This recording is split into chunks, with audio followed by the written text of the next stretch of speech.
Okay, well, let's go ahead and get started. Hello, everyone. My name is Scott Leroy. I'm the Associate Director of the Bridge Year Program. I want to thank you for joining us this evening at Princeton University's Bridge Year Program webinar. We are going to take the next 45 or 50 minutes to talk about the Bridge Year, to answer your questions about the program or the application process. Without much more ado, I want to turn things over to your questions. Before I do that, I wanted to point out in the GoToWebinar control panel, there is a space where you as attendees can type questions. And this is where we will be kind of fielding your questions. If you type them in and submit them,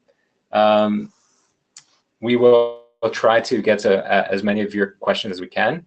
If we don't, for whatever reason, get to all of your questions before our time runs out, you are welcome to send us an email. You see my email address next to my name, and then next to each of the panelists here, you will see their email addresses. So if a question corresponds to a particular program site, please feel free to email the student directly. To give everyone a chance to think about some questions and maybe start submitting them, we'll give our panelists an opportunity to briefly introduce themselves. I will turn things over to you, Peter. Go ahead. All right. Hey, everyone. I'm Peter. I'm a first year, and I went to Bolivia. So I lived in Cochabamba, Bolivia last year, and I worked at a service site called Fundación Gayapacha, which was an environmental education and outreach group. So we did a lot of work with kids in the city where we worked, teaching them about water issues and like trash, which is a big issue in Cochabamba, and also doing outreach to peri-urban communities around the Cochabamba Valley. And then on campus, I write for a magazine called the Nassau Weekly, and I'm interested in history and environmental studies. So I'll go next. My name's Natalie, and I was living in China, in Kunming, in the southwest of China last year. So we were in Kunming for 7 months and then traveling around the rest of China for the other 2. Last year, I was working at an organization that was actually also focused on environmental issues. It was called PEAK, which stood for the Pesticide Eco Alternative Center. So we were focused on pesticide reduction throughout China, but with a focus on the Southwest. So I spent my time visiting farms and then leading environmental education workshops for kids in the city. And I was also doing a lot of translation work between English and Chinese for the organization. Back here on campus, I am involved in the Princeton US-China Coalition, so pretty relevant to Bridge. I was in Green Princeton for a while, played a little rugby, and I'm a tour guide on campus too. I'm interested in doing East Asian studies. Hey everyone, I'm Suraj. I did Bridge Year in India, so lived in Varanasi, India for most of the year last year. I worked for a service site called Bal Ashram, which is, it's primarily an orphanage, a small orphanage, but it also runs a sustainable agriculture farm across the river, and in addition to an eye hospital right next door. At Princeton, I'm on the club climbing team, as well as I volunteer with the PD Green program to tutor in local prison. My name is Sharon Musa. I went to Senegal, so I was living in the capital city, Dakar, for the last 9 months. Much as everyone else, I'm also a first year. For my service site, I worked in a elementary school, well, like elementary school to high school, but I worked mostly in the elementary school for handicapped children, both physically and mentally handicapped. And the school also worked as like a medical center. So I worked both in the elementary school and in the medical center with a doctor, just kind of like shadowing him. Since being on campus, I have joined a couple dance groups, a breakdancing group called Simpo, and the African dance group on campus called Dorobuchi. And I also work in the Department of African American Studies. Thanks, everyone. And thanks to our attendees. The questions are kind of pouring in here. So I'm going to do my best to kind of get through these questions, but panelists, I don't think you're able to see them. So let me read you the first question. Did you ever regret your decision to participate in the Bridge Year program or feel like it was a mistake? I can give the short and easy answer, which is, well, no. I never regret my decision to do Bridge Year. There was a point in the first few months where I was experiencing some culture shock. But fortunately, our orientation at Princeton that took place before we left and the mentorship of our instructor left me very prepared in knowing that culture shock was kind of a natural thing. And so there was no point in the year where I wished that I hadn't done it. There were just points in the year where I recognized that it was difficult and knew that was part of the process.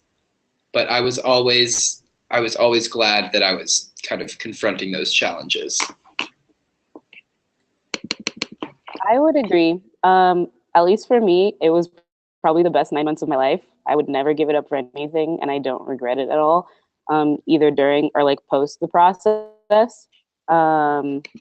There were definitely parts of it that weren't like fun, just because like life gets hard when you're trying to like figure out how to speak the language, how to get around, what to do at your service site, et cetera, et cetera. But I wouldn't give it up for anything. For me, I personally don't and didn't really regret doing Bridge Year at all. And one concern that I had a little bit, and I feel like many people have, is about like, you know, taking a year off and coming back to Princeton and sort of feeling behind your peers academically or otherwise. And I think while that may be certainly a valid fear to have, in my personal experience, it's proved like that it was completely unfounded in that Bridge Year, it didn't necessarily change my academic interests, although it did redirect me in a lot of other ways. And it's just given me a time to reflect and figure out exactly what I want to pursue here at Princeton.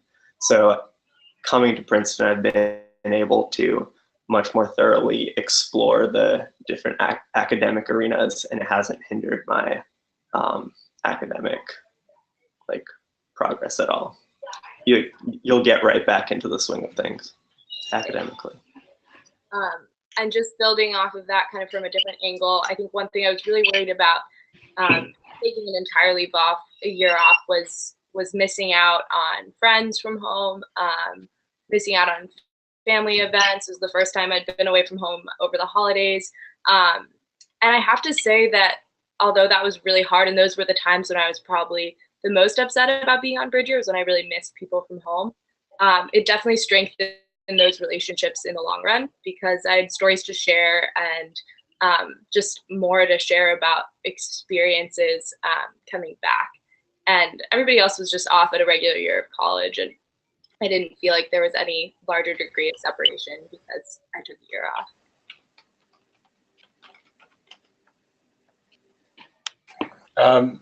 Thank you, everyone. There are a couple of kind of practical questions related to the application.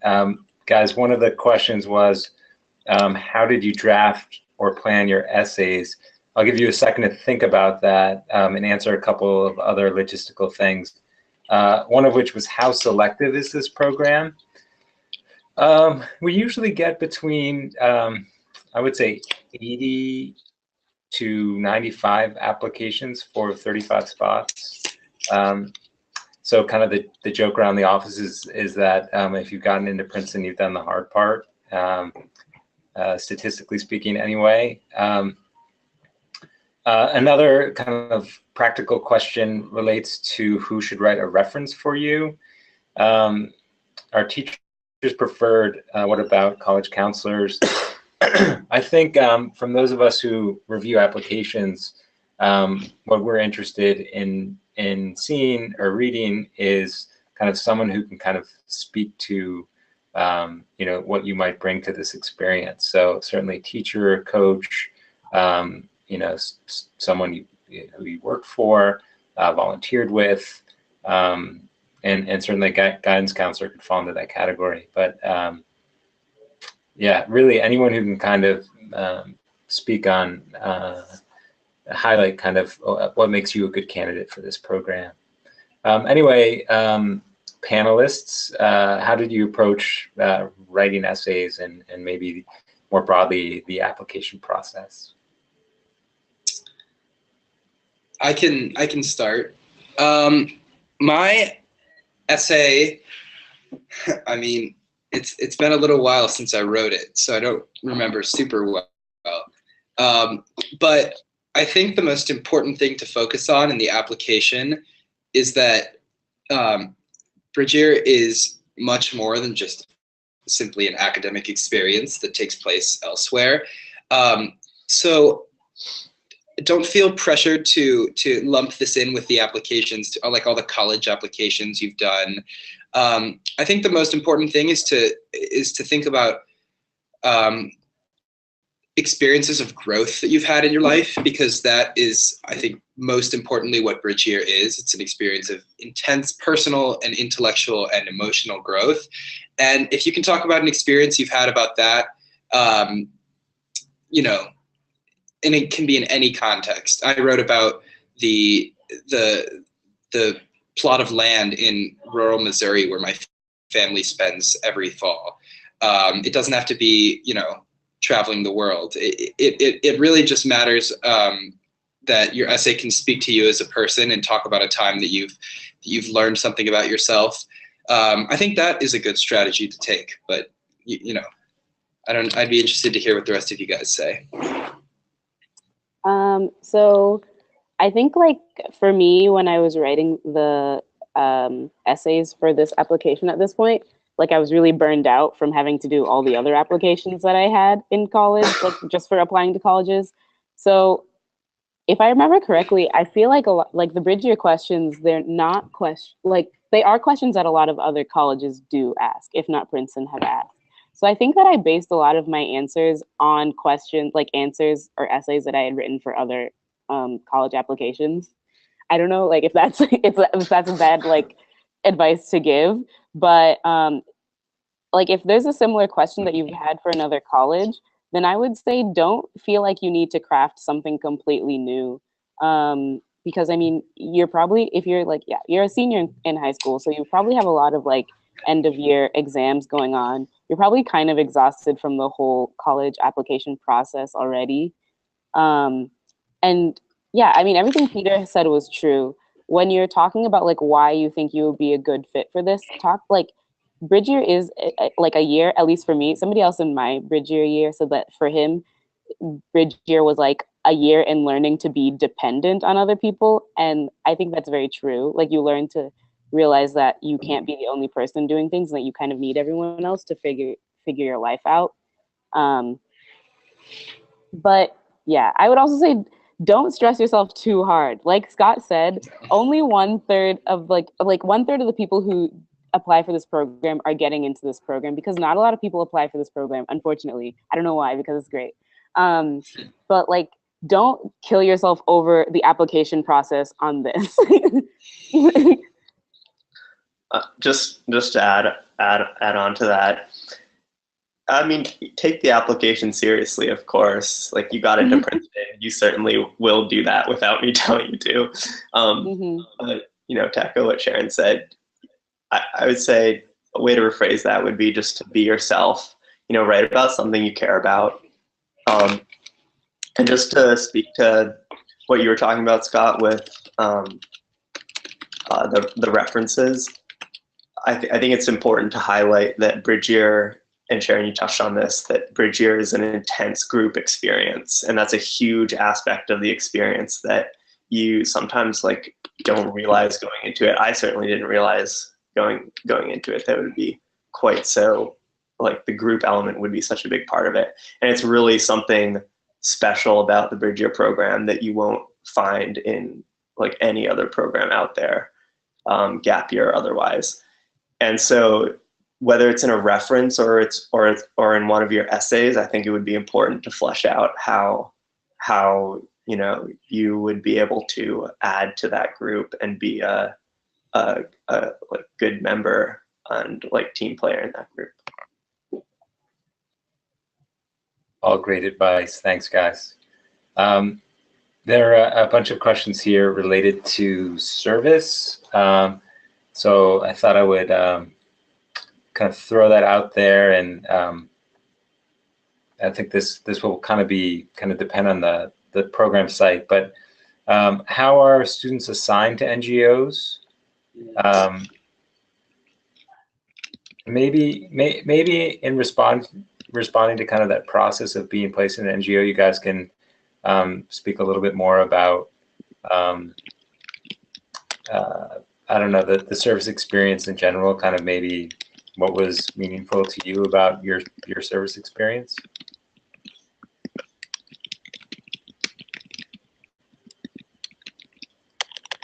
Natalie, I think you might be muted. Can you hear me now? Yeah. Okay. So for our group, the meaning of the word service definitely changed throughout the year. Even though this program is obviously founded on this loose concept of service, I think every person on the program had a different conception of what that meant going in, and we definitely all came out with a different one.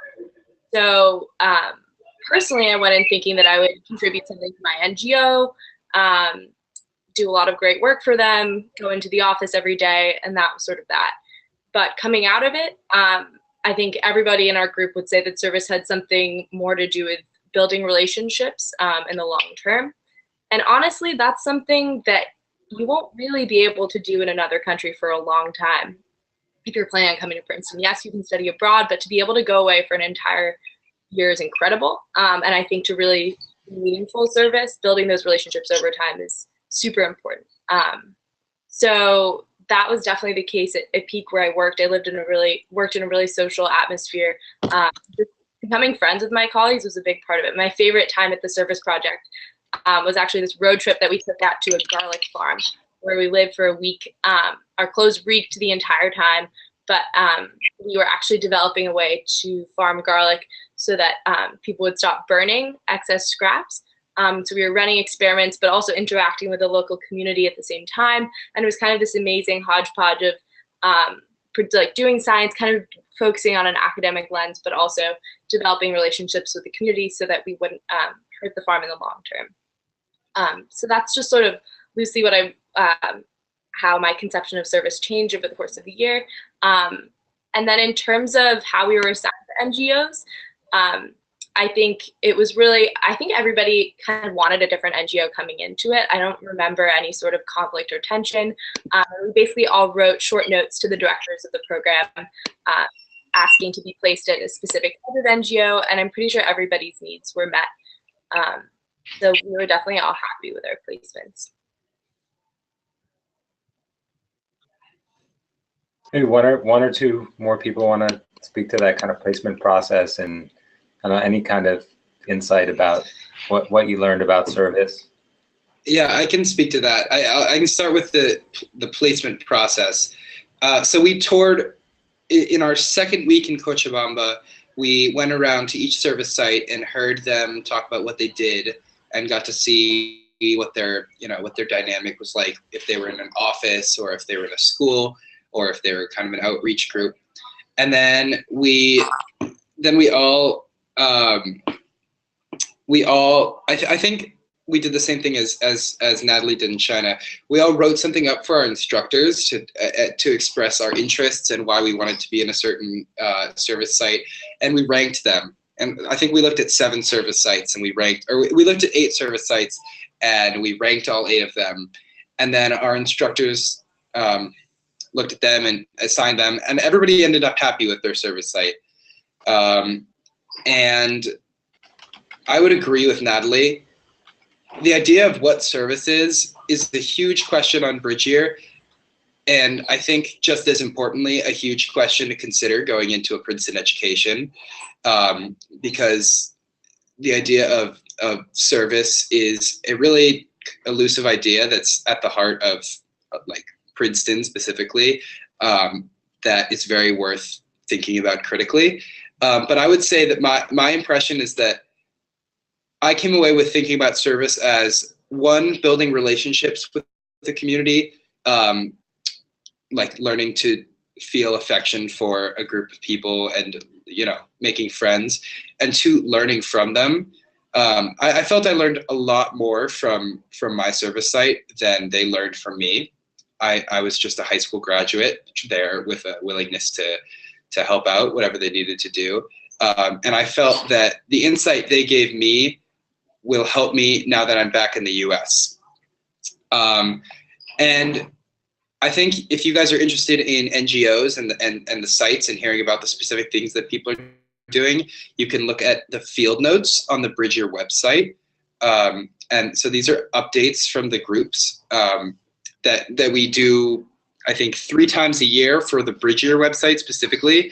And then there's a Where There Be Dragons website where you can see updates from the field. They're called something like that. And there you can see what people said about their service sites, personal reflections on their experiences. And I think that would give you a lot of really good insight into what service looks like on a day-to-day basis. For those who don't know, Where There Be Dragons is our program partner. So Princeton partners with this organization. They're based in Boulder, Colorado. They run these types of service learning and cultural immersion programs all over the world, and we partner with them to create these programs in Bolivia, China, India, Senegal, and Indonesia now. Maybe we can, Suraj, Sharon, if you guys want to kind of circle back to service at some point, feel free to do that. But maybe in the interest of getting through these many questions, we can kind of move to the next one. So we're getting a lot of questions about language learning, which I want to get to in a second. But there was one question that I think maybe like a speed round, everyone could just really briefly talk about their experience. How much do you interact with other Princeton students? I can tackle this one first. A lot. I mean, as a freshman, you are randomly put into your housing, like relatively randomly. So it is not unheard of for you to like not be close to other Bridge Year students. I'm not particularly geographically close to other Bridge Year students. I know that some others have like 3 Bridge Year students in their hall. So it is just kind of random. Also, like, you're taking classes with a whole bunch of other people. So you're going to be interacting with a lot of, during our Bridge Year program.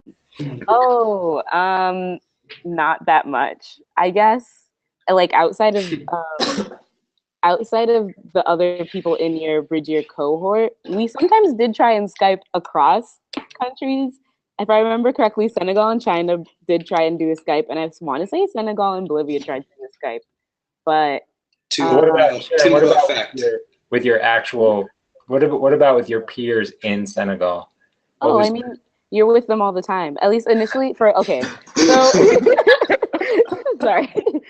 Initially, in fact, you live together, at least for Senegal. Initially, we all lived together in the program house. Then you move into your homestays. And then eventually, like, you go on excursions where you're all together again. We do two, I want to say spring and yeah, the fall and the spring. And so you're with like these same people kind of a lot of the time. You do like you have work and you have your homestay and you have your own life outside of the program and the program house. So you're not with them 24/7, but it is not hard to be with other people a lot of the times. For me, I hung out with like one person specifically a lot because we lived close to each other. And I know that somebody else, like two other people in my Bridger group, were also really close because they lived on like the opposite side of the city, but also really close to each other. So yeah, similar. In India, we spend the first month and a half as well as the last month and a half traveling in the mountains because it's too, in the Himalayas because it's too hot in the city. So that's like entirely group travel.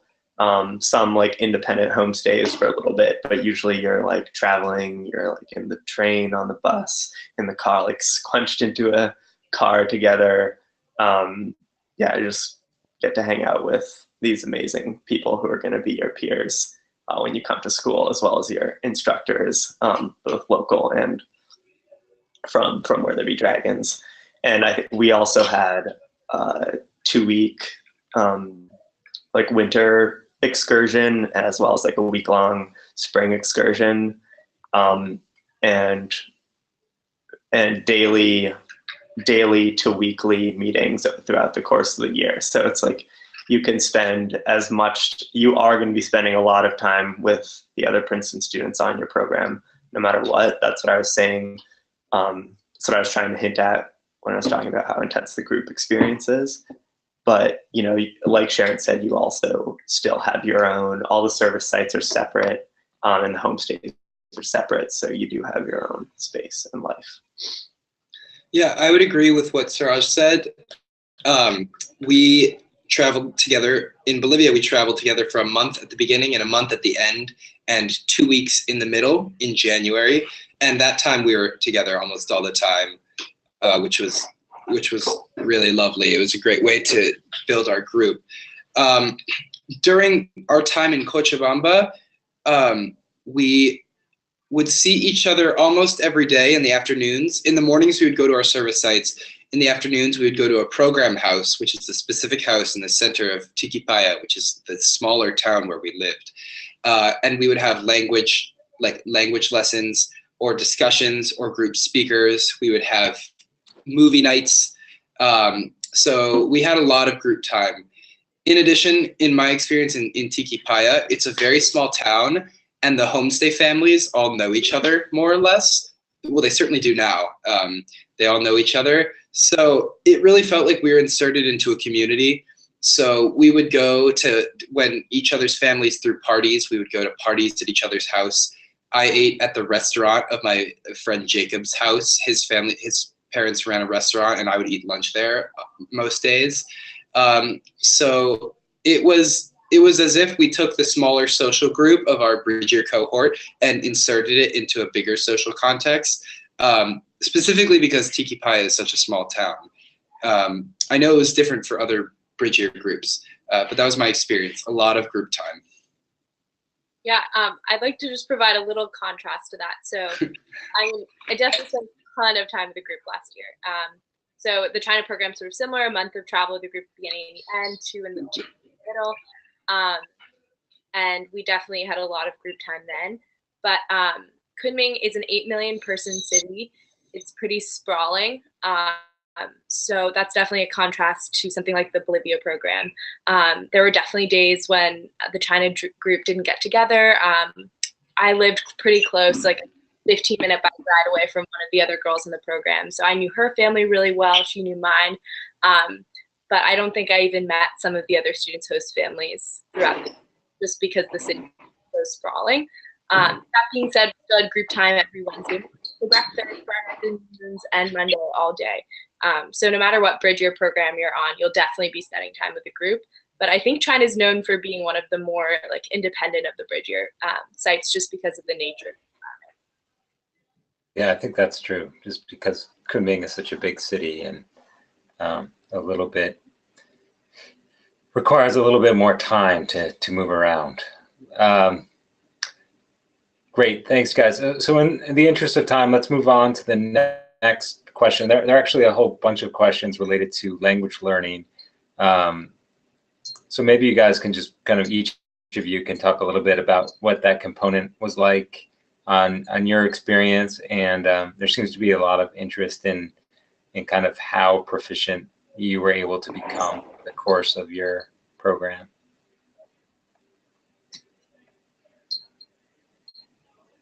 I can start.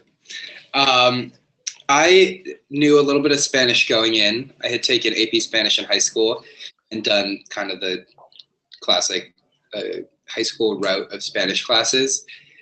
And so I think that set me apart from a lot of or that set Bolivia apart from a lot of the other Bridge Year groups because some of us spoke Spanish. By the end, I felt like I was certainly proficient in Spanish. People ask if I'm fluent, and fluency eludes you the better you get at a language. Your standards keep going higher. So I don't say I'm fluent, but I do feel confident in just about any situation. And I have a friend in my group who didn't speak a word of Spanish, and by the end, she could carry conversations. She could take care of herself as well. So the amount that you learn the language is, if you commit yourself to it, it can be pretty dramatic. I can go next because I think Senegal is unique in that it has two languages that you learn at the same time. So you learn French and Wolof, which is the local language in Dakar. And I had gone in already knowing French, much like Peter. I had taken like French, not Spanish, in high school. And yeah, I'd started like since freshman year. So I'd been taking 3 years of French, and then I took a year off of French. And so I was like kind of rusty, but like knew French going in. So our Bridge Year group was split in those who had studied French and those who had not. There was 3 of us who had and 4 of us who hadn't. So like for us who had studied French before, it was like just brushing up on skills and mostly conversational ways, because for us, our language learning process was more about learning how to speak to people than it is about learning like, here's how you write something, or here's how this grammar point works. It's more about like, can you get your way around the city? Can you explain to people when you have needs, or like you need help, or you're confused about something? Yeah. So we did some like literature reading. We read a book by Mariam Abba, who's a Senegalese writer, in French. It was really hard. So like, I don't know how, yeah, we'll see. But we also learned Wolof. None of us came in knowing Wolof, obviously, because none of us had lived in Senegal before. And I would say that I dedicated myself more to Wolof than to French, because my family specifically, they mostly spoke Wolof. My homestay like family and like my parents especially were older, so they didn't learn that much French when they were younger. And also one of my brothers like was a person who like he himself decided that he didn't want to speak French, as it was like the language of the people who colonized Senegal. So like languages or French was just an inaccessible language for some people in my family, which was why I felt like the onus on myself to learn Wolof more so. And this was like, it was hard, but our language teacher was incredible, and he like dedicated as much time as he wanted to helping you get better at the native language. He also like welcomed us over to his house pretty much any time of day. We could sit with anyone in his family, his wife, his kids, his extended family, like his uncles. He wouldn't mind. He was just like a great person. And I think that's probably the same across all the Bridge Year groups, is that people are just very welcoming to helping you get better. Natalie, go for it. Okay. So I guess like Peter and Sharon, I'd studied Chinese for a while going into it, and we had a similar split in our group. 4 people had studied it, 3 people hadn't. Chinese is a really hard language to learn. So I think anybody on China would say that they came in with nothing and came out fluent. I think that rarely happens. But people definitely felt really confident in their speaking skills after the year. In Chinese, there's a huge split between speaking and writing.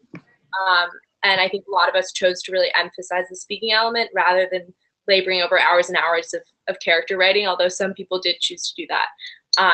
But 6 out of the 7 of us are still studying Chinese here on campus, so I think that's testament to how much we loved it. And honestly, the homestay families are the most amazing language learning. I hate to call them a tool, but they really, really help you learn the language. So in order to have dinner every night and get through the day, you have to be communicating constantly. So even after the first 4 months of the year, I'd say that all 7 of us, regardless of background, were able to communicate basic daily needs, which is pretty cool for a language like Chinese. So in India, I came in with knowing no Hindi. I don't think anyone knew any Hindi coming in. And I think India is unique for a different reason in that I found one of my frustrations was that it was harder to learn the language because so many people in India speak English. So it's really, my host mother was a English teacher. So, I'd have to put in a lot of extra effort to try and speak Hindi with her. That said, Varanasi is one of the best places to learn Hindi, and you can always go out like by the river on these big like steps called the Ghats, and there'll be people that you can just sit on the steps with and chat in Hindi. So if you commit yourself to doing that, you can definitely learn it really well. I think the other interesting thing is that you can like three of the 7 of us are studying at Princeton either Hindi or Urdu, and Urdu is similar to Hindi, but with a little bit. It's basically it comes from Persian Arabic instead of Sanskrit, but at the spoken level, it's the same language, so you can study either or both of those languages. But yeah, it's you come in with nothing and you come out like I felt fairly like I could get by in conversation. Nice. I want to address a question that comes up a lot related to language learning. But while I do that, I want to just read the next question so that you guys can take a moment to think about it. The question was, what's one trait that you wouldn't have been able to survive Bridge Year without? But real quickly, students often ask whether having prior language experience is an asset when applying to Bridge Year. In other words, like if I already speak Spanish, or will it make it easier to be accepted to the Bolivia program, or if I already speak Chinese, will I somehow be a stronger candidate for the China program? And another question that comes up a lot, which is related to that, is having a lot of international experience an asset when applying for this program, or are we looking for students who have never been abroad before? And so, the way I usually respond to these questions when they come up is that having that prior language experience or having that prior international experience certainly could be an asset, but not necessarily so. And certainly not having the language experience or that international experience is certainly not a liability. When we're reviewing these applications, I think what we're most interested in seeing is if you have studied the language, like what drew you to that experience, or if you have traveled abroad before, why? What is it that you find compelling about exploring other cultures, learning new languages? Because that could be really interesting. If your parents forced you to study 12 hours of French on the weekend, but you had no interest, well, all right, you might have some French skills, but it really doesn't demonstrate that you've that you're drawn to that type of experience. So like I think all of the panelists said, we send students to program locations where they have zero language proficiency all the time. Every group will have those novices.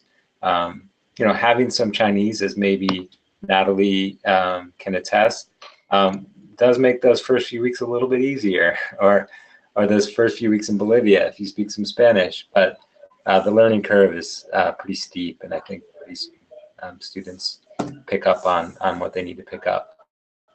All right, let's turn back to that question. Let me read it again, and then whoever wants to run away with it can just go for it.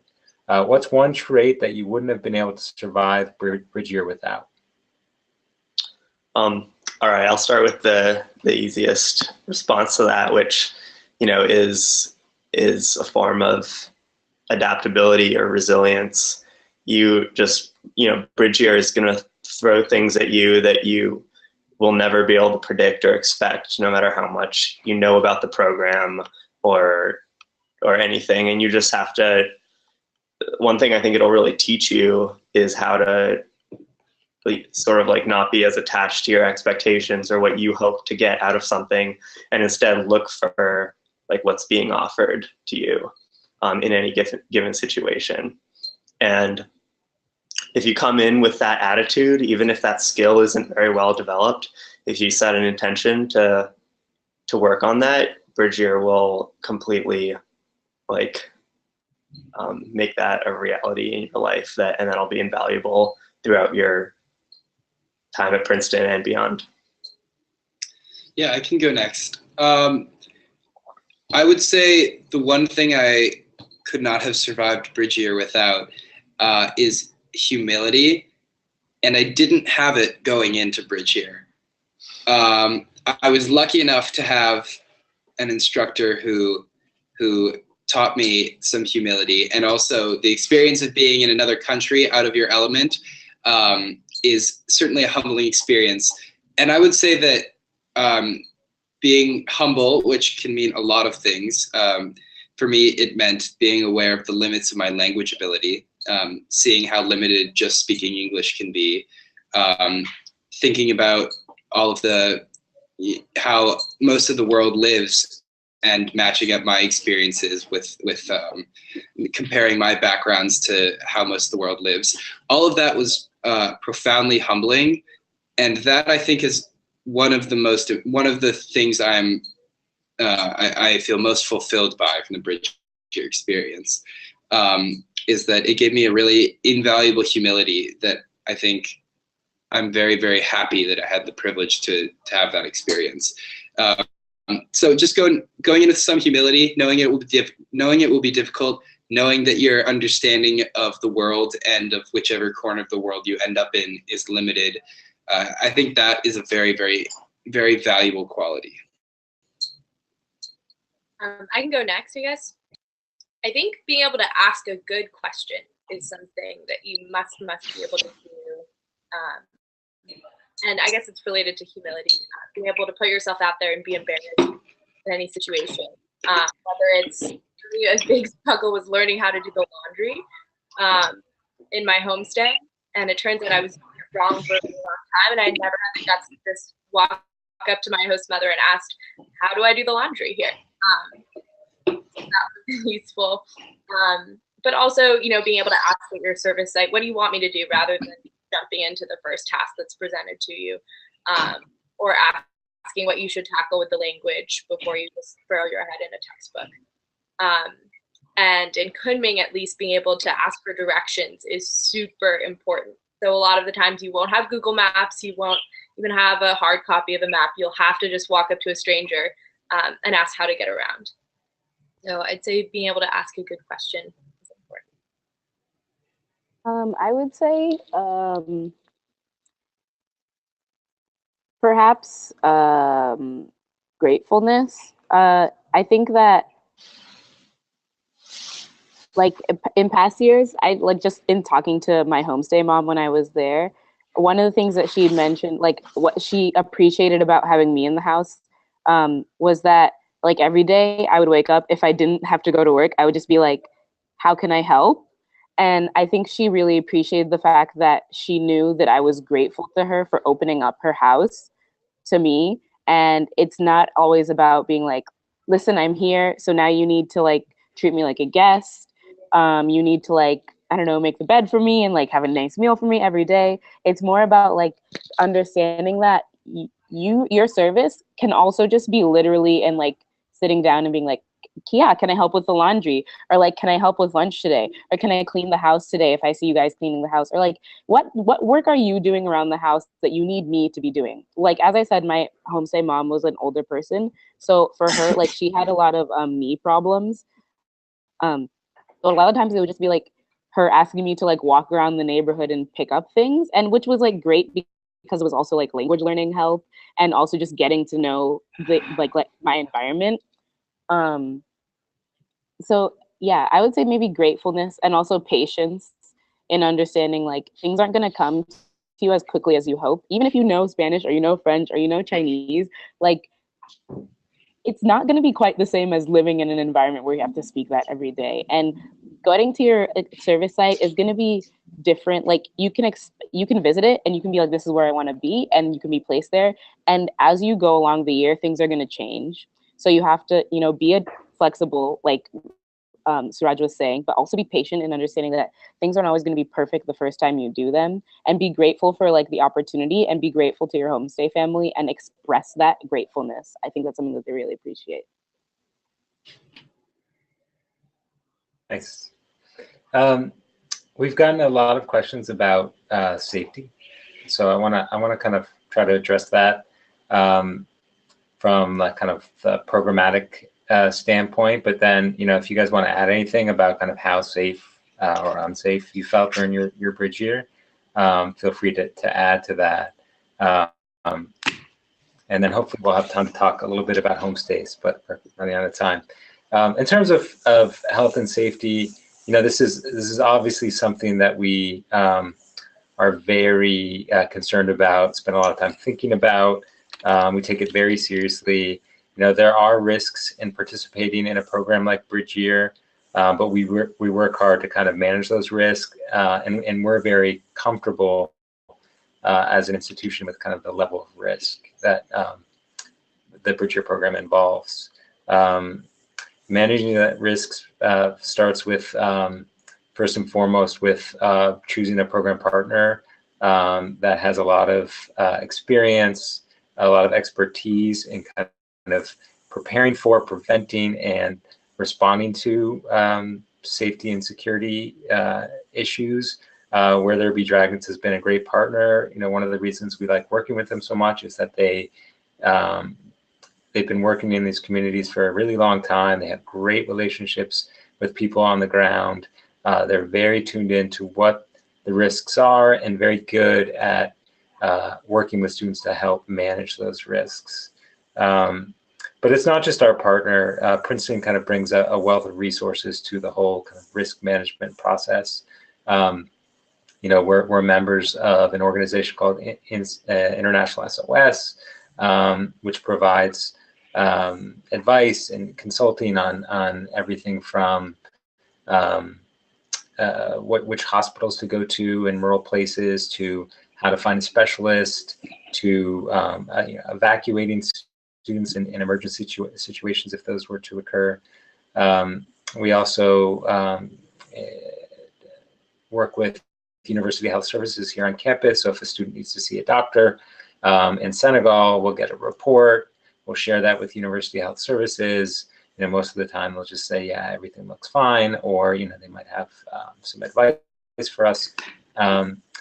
So it's something we take very seriously, and it's something I think that we manage really well. Again, it's not to say that there isn't risk on programs like the Bridge Year program, but again, we work in places where we feel comfortable that we can manage those risks in a really good way. Does anybody want to speak to the kind of how safe or unsafe they felt during their Bridge Year? If I can speak to this, so at least during our year, there were a lot of a lot of people felt concerned, like people who were considering Bridge Year probably weren't like accepted Princeton students at that point, but were just like considering Bridge Year. We're concerned about issues of like, I mean, not only interpersonal safety, but larger issues of like regional violence in sub-Saharan West Africa. And I can say that it's something that I never like had to come encounter with. Neither did anyone in our group. We even had like an election, not an election per se, but just like a mandate was voted on, and that was like potentially the most dangerous time for any of us in like our city, and there was like literally nothing happened. We were told to just like stay in our area of the city, which is a very peaceful area of the city. It's like mostly religious, to be honest. And nothing happened in the city on that day. And as far as I remember, I didn't even hear reports of anything happening downtown. The worst thing that happened is that like I think I got my cell phone stolen / like lost it. You know, it was a mixture of me being like absent-minded and like probably some opportunistic person coming in the cab like after I had left.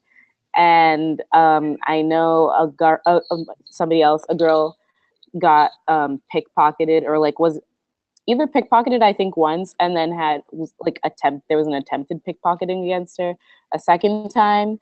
But that's the worst thing that happened for us, is just like pickpocketing, which I mean could happen to you in like New York or San Francisco or Los Angeles too. So it's just like that sort of stuff. People are incredibly nice, at least in Senegal, and like people don't want to hurt you. There are thieves like everywhere in the world, but people don't want to hurt you. And just to back that up, Kunming's a really, really safe place. Actually, in China, it doesn't have the best reputation in terms of safety, which I didn't know going in, but that definitely wasn't an issue for our group. We were all perfectly fine in terms of pickpocketing and that sort of thing throughout the year. We did have one student who broke her leg because she was skateboarding kind of recklessly during the program. Don't do that. But she was cared for really like impeccably well. She was sent to Hong Kong immediately after doctors looked at her injury in Kunming, and she actually ended up going back home for a short period of time just because that's where she felt the most comfortable and felt like she would have the best care. But I believe that was covered by is it called SOS or International SOS? Okay. Yeah, the situation was handled remarkably well. If I can add another thing, sorry. I know like a lot of people are also concerned usually about like disease prevention in sub-Saharan West Africa, and probably also like in India. I don't know, all the service sites. And you are recommended specific medications to like be taken throughout the year. And there was not a single problem in terms of like malaria, for example, in our Bridge Year group. Certainly people got sick. I mean, like there were like bouts of people like vomiting and like having diarrhea, but like it happens for maybe a week at a time, and then you guys just kind of like move on with your life. Okay, thanks, guys. So I think we probably have time for just one more question. There were a number of questions that came in related to the homestay experience, kind of like, you know, what that placement process is like, and then, you know, if you guys want to share what your own experience with that homestay was like. That's probably all we have time for.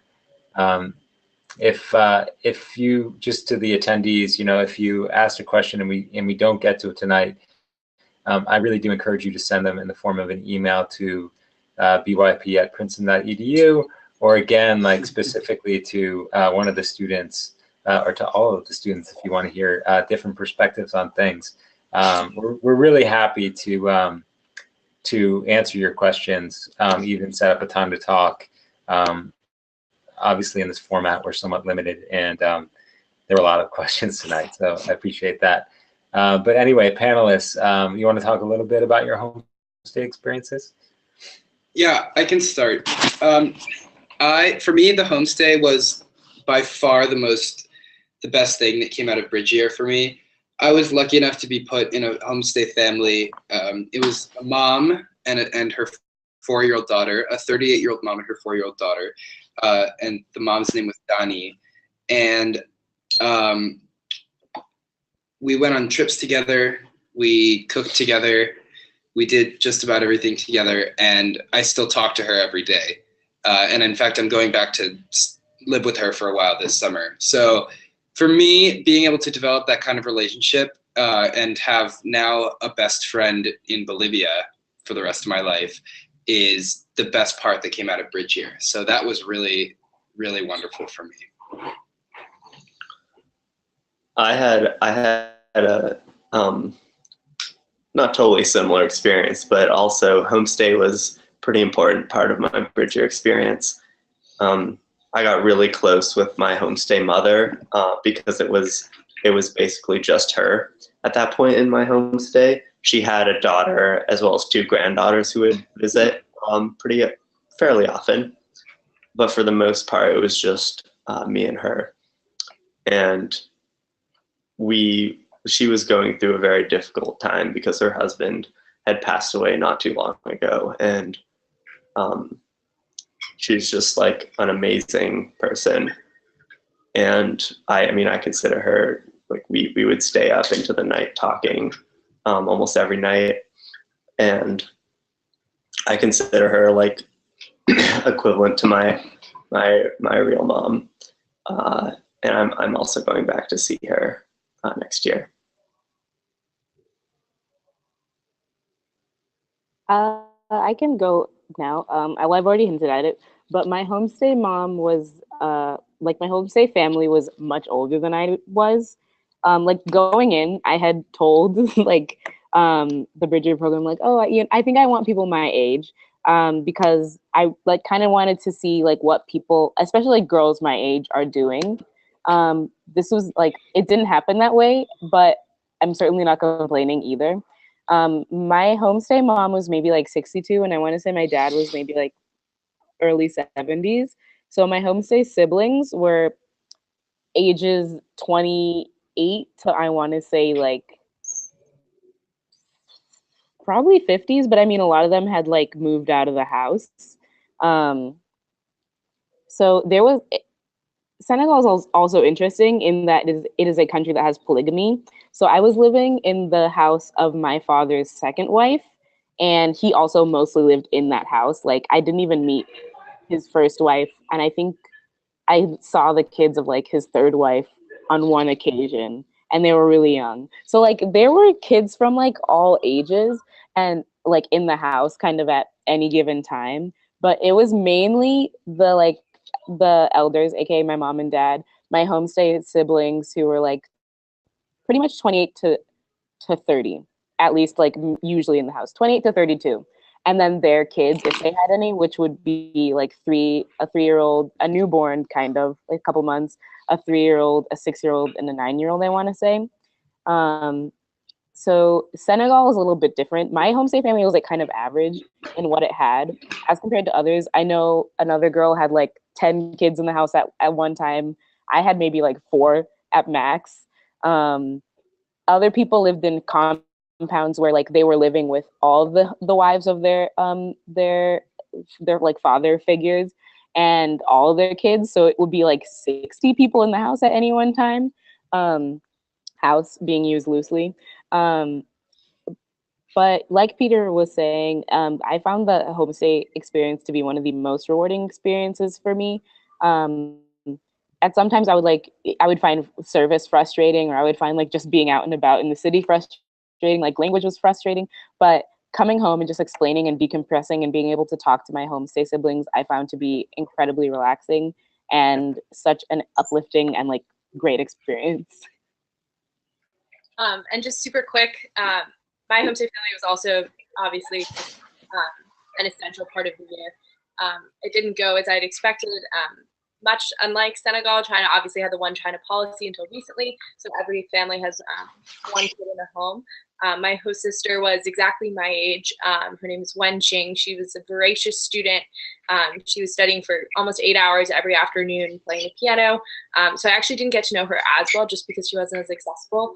But my homestay mom sort of became a sister-like figure. I cooked with her every night. We went hiking on the weekends, and I'm still in touch with her now. So they were like a second family.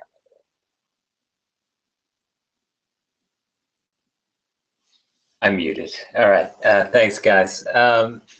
So we are out of time, unfortunately. That hour really flew by, and there are a number of questions we can get to.